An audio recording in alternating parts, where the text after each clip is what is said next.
সাহিল গুলি পকেটে পুরে উপরে যাওয়ার আগেই চোখ পড়ল জিনিয়াকে। নাহিল সোরা, সাহেলা শক্ত। সাগর সাহেব সোফায় মাথা এলিয়ে দিয়েছে। সাজেদ সাহেব সাগর সাহেবকে ডাকাই ব্যস্ত। নাহিল বলল, না, এটা সত্যি না, ভাই কখনো এমন না। জিনিয়া রুমে চলে গেল। বিছানায় লম্বা হয়ে শুয়ে পড়ল। চোখ দিয়ে অঝোর স্রোতে জল গড়ালো। মানুষটা এখনো খারাপ কাজ ছাড়ার কথা ভাবে না কেন? জিনিয়ার সাথে থাকতে ইচ্ছা হয় না? সব ছেড়ে ছেড়ে জিনিয়ার কাছে কি চলে আসা যায় না? সাই রুমে ঢুকে বন্ধ করলো দরজা। চেয়ে রইল শুয়ে থাকা জিনিয়াকে। চোখ তার জিনিয়ার মেদহীন পেটের কাছে। কিডনি বিকল, এজন্যই রক্তশূন্যতা, পা ফোলা। সাহিল এগোলো, জিনিয়ার পায়ের কাছে বসে পড়ল। পা দুটো শক্ত করে ধরতে ফুপিয়ে উঠল জিনিয়া। ফুপিয়ে উঠল সে নিচেই। তাদের পথ চলা কি এতটুকু? শুধু 4টা বছর? তাহলে এসব পরিকল্পনা? কার জন্য সে সব ছেড়ে ছুড়ে দিল? জিনিয়া পা সরিয়ে নিল। বিছানায় নিচ থেকে ছুরি বের করে গলার কাছে দিয়ে বলল, আমাকে আর একবার ওই নোংরা হাতে ছুলে খোদার কসম আমি নিজেকেই জবাই করে দিব। জিনি, এই নামে ডাকবেন না আমায়। দরজা ধাক্কালো কেউ একজন। সাহিল দরজা খুলে দিল। ঢুকে আসলো সাহেলা। অবিরত চর বসালো সাহিলের গালের এপাশ ওপাশে। থামলো না। সোরা গিয়ে আটকালো। নাহিল গিয়ে আটকালো। সাহিল দাঁড়িয়ে রইল। সাহেলা চিৎকার করলো, একে পুলিশে দাও, পুলিশে দাও। সাহিল দাঁড়িয়ে রইল। তাকে পুলিশে দেওয়ার সাধ্যি কার? জাহিদ এলো তান্না মুন্নাকে নিয়ে। আনহাও এলো। বাড়ির সবার থমথমে পরিবেশ থেকে জানতে চাইল সে কি হয়েছে। সাহেলা বেগম দৌড়ে এসে বললেন, বাবা খুনি, আমার ছেলে খুনি, আমার গুদ্দু নেই, আমার আর নেই। ও মানুষ মারে, খুন করে, জাহিদ হতভম্ব। অফিসার, মা ভুল বলছে, শুনবেন না। সাহিল এসব কি বলছে ওরা? আব্বাল কাচিগুলো আছে, আমাকে আল তুন্নুকে গুলি করছে। নাহিল তান্না মুন্নাকে উপরে নিয়ে যায়। আবার এসে তাকে জাহিদ এগিয়ে গেল সাহিলের দিকে। সত্যিটা বল সাহিল। তোকে কেন বলবো? গুলি করতে বাধ্য হব, বল। কর গুলি। রাগাস না। সাহিল ধাক্কা মারে তাকে। চিৎকার করে ওঠে আনহা। জাহিদকে ধরে তোলে। জাহিদ দাঁড়িয়ে উঠে গুলি তাক করে সাহিলের দিকে। সাহিল গুলির দিকে তাকিয়ে নিজেও গুলি তুলে নেয়। জাহিদের দিকে বাড়িয়ে দিয়ে বলল, চালা, আমিও চালাই, চালা। আনহা চিৎকার করে কাঁদলো। একবার সাহিলের কাছে গেল, একবার জাহিদের কাছে গেল। জাহিদ বলল, শুধু জুন্নুর জন্য, নইলে আমি আমার বোনের জন্য, নইলে সে অনেক আগেই তোকে। আনহা চেঁচিয়ে কেঁদে ওঠে, ভাইয়া এমন করো না, অফিসার গুলি নামান। কেউ নামায় না। জাহিদ বলল, নামা, গুলি নামা। সাহিল নামালো না। সাহিল দেওয়ালে গুলি ছুড়ল। জাহিদ বলল, গুলি রাখ সাহিল, আত্মসমর্পণ কর। তোকে ভয় পাই না আমি। জাহিদ গুলি ছুড়ল। সাহিলের হাতের বাহুতে গিয়ে লাগলো। সাহিলও ছুড়ল। জাহিদের হাতের বাহুতে গিয়ে পড়ল সে। আনহা চিৎকার করলো। জিনিয়া চিৎকার করে উঠল ভাইয়া বলে। আনহা পড়ে গেল। নাহিল গিয়ে ধরলো তাকে। আনহা জ্ঞান হারালো। জাহিদ ব্যথায় কুকিয়ে উঠে বলল, নাহিল, আনহাকে ঘরে নিয়ে যা। সাহিল দাঁড়িয়ে থাকলো। রক্তে ঝরছে, অথচ তার কোনো ব্যথা নেই, কোনো কষ্ট নেই। জাহিদ ঢলে পড়ল সোফায়। তাকে হসপিটালে নিয়ে গেল সাগর সাহেব আর সাজেদ সাহেব। সাহিল চলে গেল উপরে। জিনিয়া নরম পায়ে হেঁটে গেল তার পিছু। সাহিল তাকে আসতে দেখে এগিয়ে এলো। জিনিয়া বলল, আর কত? সাহিল দৌড়ে এলো। জাপটে জিনিয়াকে জড়িয়ে ধরে বলল, জিনি কষ্ট হচ্ছে? জিনিয়া বুঝতে পারলো সাহিল জ্ঞান হারাচ্ছে। জিনিয়ার উপর নিচের ভার ছেড়ে দিল সাহিল। জিনিয়া শুইয়ে দিল তাকে। সাহিলের মুখ ছুঁয়ে ডাকলো তাকে। নাহিল ডেকে আনলো তাদের বাড়ির ডাক্তারকে। তিনি গুলি বের করলেন, ওষুধ দিলেন, ড্রেসিং করলেন। নাহিলের সাহায্যে খাটে শুইয়ে দিলেন। তান্না মুন্নাকে আবার পাঠিয়ে দেওয়া হয় জাহিদের কাছে। জাহিদ হসপিটাল থেকে হাতে ব্যান্ডেজ করিয়ে এনে আবার সাহিলের সাথে দেখা করতে এলো। সাহিল সোজাসাপটা বলল তাকে, প্রমাণ জোগাড় কর, আমি পালাবো না। জাহিদ মাথায় হাত চেপে বসে থাকলো। জিনিয়ার দিকে তাকাতে পারল না। জুন্নু এত কষ্ট কিভাবে শুয়ে আছে, কিভাবে? সাহিলের গায়ে সাদা শার্ট জিনিয়া পাল্টে দিয়েছিল। বিছানায় গুটিসুটি মেরে ঘুম দেয় সে। সোরা আসলো, সাহেল আসলো। সাহিল বলল, আমি আছি। মুখ ফিরিয়ে নিয়ে কেঁদে চলে গেল সাহেলা। সাহিল দরজা বন্ধ করে এসে শুয়ে পড়ল জিনিয়ার পাশে। জড়িয়ে ধরলে জিনিয়া কি জেগে উঠবে? ইতস্তত বোধ করে আলতোভাবে জড়িয়ে ধরল সাহিল। জিনিয়া ঘুম ছুটল অনেকক্ষণ পর। পেটের উপর দিয়ে আগলে রাখা হাতটা রেখে বুঝে গেল সে। সাহিলের দিকে ফিরে অনেকক্ষণ তাকিয়ে থাকলো সে। ব্যান্ডেজে মোড়ানো কপালটাতে ছোট্ট ছোট্ট স্পর্শ আঁকলো, তারপর কান্নায় ভেঙে পড়ল নীরবে। সাহিলের বক্ষস্থলে নিজের ঠাই খুঁজে চোখ বন্ধ করলো সে। কতদিন হলো ঘুমায় না। ফজরের আজান পড়ছে চারিদিকে। নিত্যদিনের অভ্যাস অনুযায়ী জিনিয়ার ঘুম ভেঙে গেল। সেই আগের দিনগুলোর মতো নিজেকে আবিষ্কার করলো কারো বক্ষতলে। উপরে চোখ তুলে ঘুমন্ত মুখটা দেখে বুক মোচড় দিয়ে উঠল। চোখ ঝাপসা হয়ে আসলো। বুকে সোজা নিক্ষেপ করতেই দেখলো তার নিচের হাতের আঘাত। আঁচড়। সে নিজ হাতে আঘাত করেছে এখানে। নিজের আশ্রয়স্থলে মানুষ কখন আঘাত করে, কতটা আঘাতে জর্জরিত হলে, কতটুকু ঠকে গেলে। জিনিয়া সেই আঁচড়ের দাগগুলোতে ঠোঁট ছোঁয়ালো।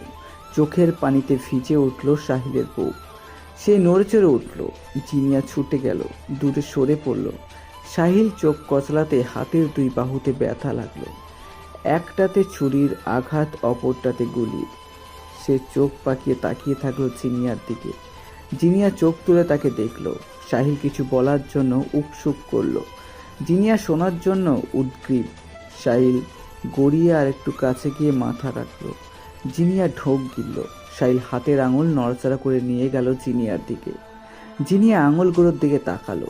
সাহিল আরেকবার ঘেঁষে শুয়ে পড়ল। শ্বাস প্রশ্বাস আনাগোনা হলো। কিছু বলতে গিয়েও বলল না সাহিল, ছুতে গিয়েও ছোল না। যদি জিনি আবার বলে ওঠে আপনি নোংরা। সরে গেল সাহিল, উঠে বসলো। জিনিয়া বালিশে চেপে ধরল নিচের মুখ।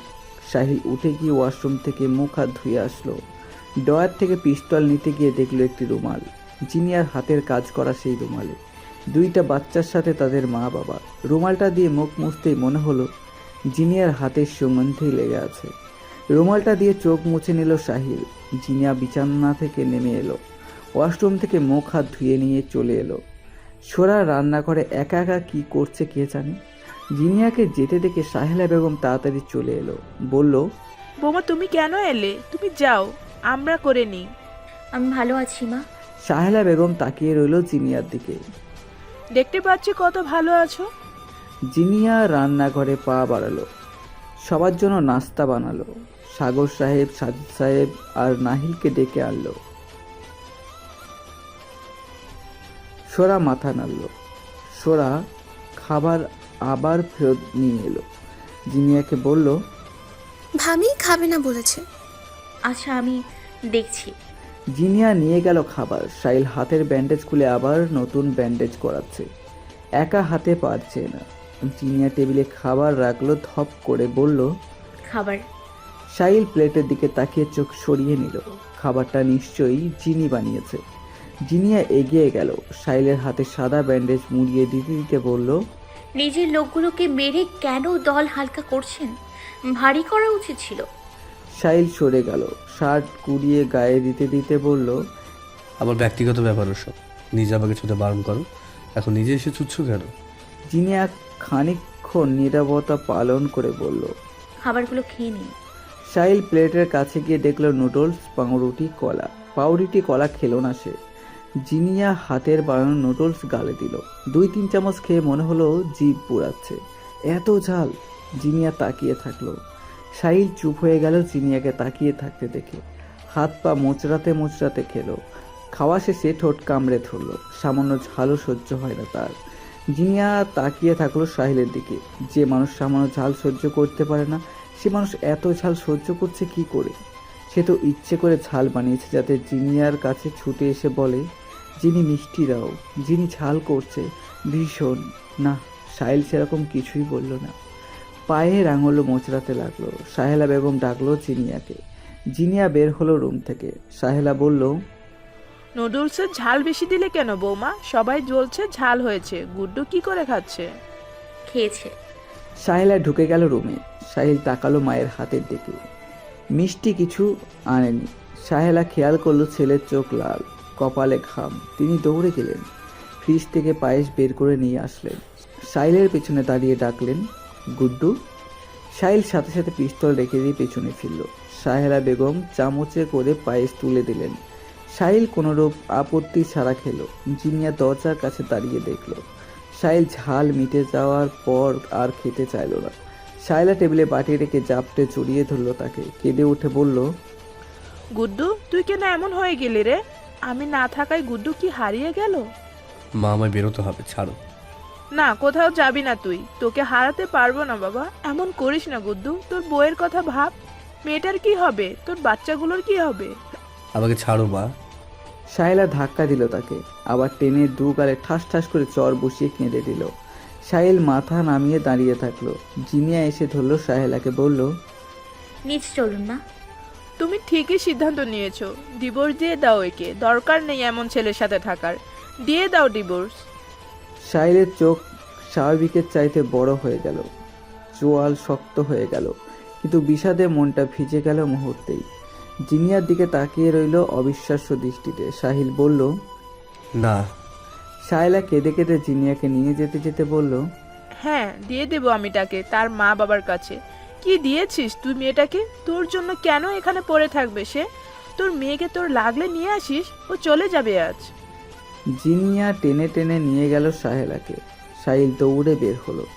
জিনিয়ার হাত টেনে ধরে বলল, মা, ওকে ছেড়ে দাও, আমি কিছু বলবো। সাহেলা আরেক চর বসালো তার গালে, বলল, কিছু বলতে হবে না। আমরা কি কিছু জানি না ভেবেছিস? তোর ছোট আব্বা সব বলেছে আমাদের। তোর বউ ছিল একটা, তারপরও তুই বিয়ে করতে করেছিস জিনিয়াকে।